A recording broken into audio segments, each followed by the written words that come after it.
needs to be worked on, and he's they like him, but the stuff that he needs to improve. But the only way you're really ever going to improve, you can do it all in training, but the only way you're really going to improve is by playing games, and if you make the mistake, all well and good, make sure that you don't make it again. But the only way you're ever going to really improve is by playing a consistent run of games. And Colin, thank you very much for the moment.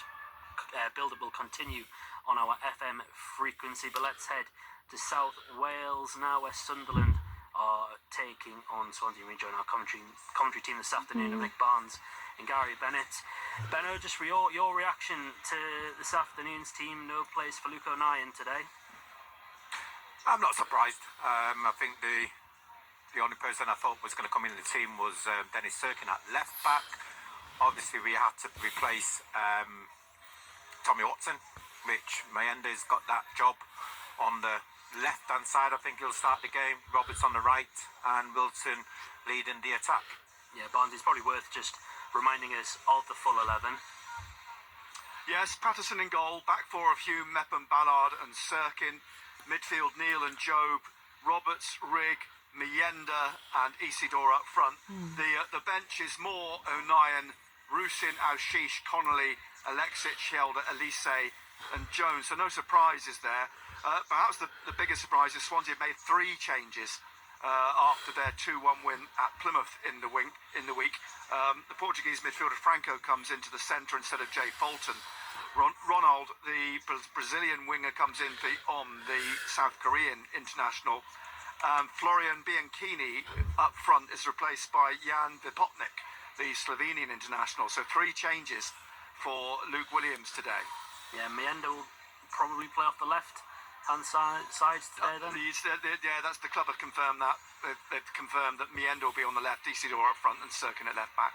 Yeah, because Isidore, Benno, struggled to get a goal in recent games, but Lebris has said in his press conference that he's confident he'll play his way back into form. Yeah, we keep saying that Wilson's struggling to score goals. Yes, he's struggling to put the ball in the back of the net, but I think the good thing is at least he's there. He's there to miss him. I think it would be a worry if he wasn't there. But unfortunately, what he's touching at the present moment, when he did burst into the team, everything he touched was gold, went to gold. But now at the present moment, he's going the wrong side of the post. But he's just got to keep going. One will go in. Most probably going off his bum. Never mind, because you got to say, the goals which he has scored have been fantastic goals. Been excellent, too good to be fair. He's never scored a scrappy goal, shall we say? Yeah, I just wanted to ask you about Chris Rigg as well, because it made me look like he started to tire a bit against Bristol City. He starts again today, obviously an integral part of this side this season. But do they really have the options to replace him off the bench? Yeah, we've got the options, and I think you look at him. He's a young lad, and there's going to be a time in the season where he will have to be taken out and, shall we say, rested. But Chris Rigg is done tremendously well since he's broken into the team. But you can say that about majority of the players in the team.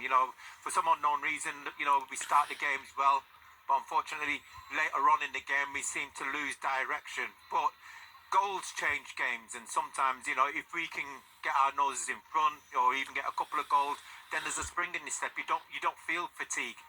Yeah, and Barnsley, I guess Aushish is probably that natural replacement to come off the bench for Rigg today. Well, I suspect so. I mean, the pattern of recent games has been for Aushish to play the last 10-15 minutes of them.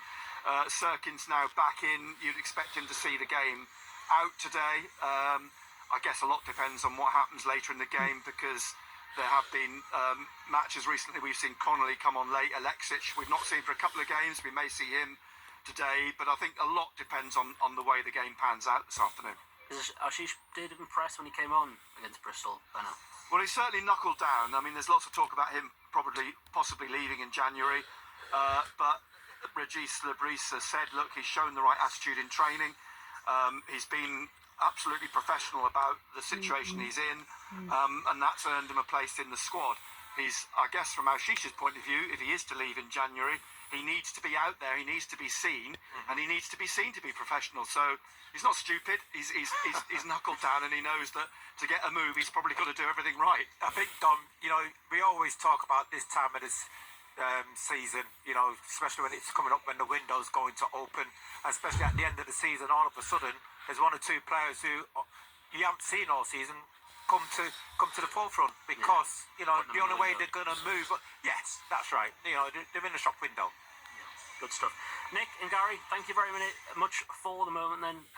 Build-up will continue on our DAB digital radio and on Freeview channel 711 of those games. Plenty of other matches happening today. Just quickly run you through them in the Premier League this afternoon.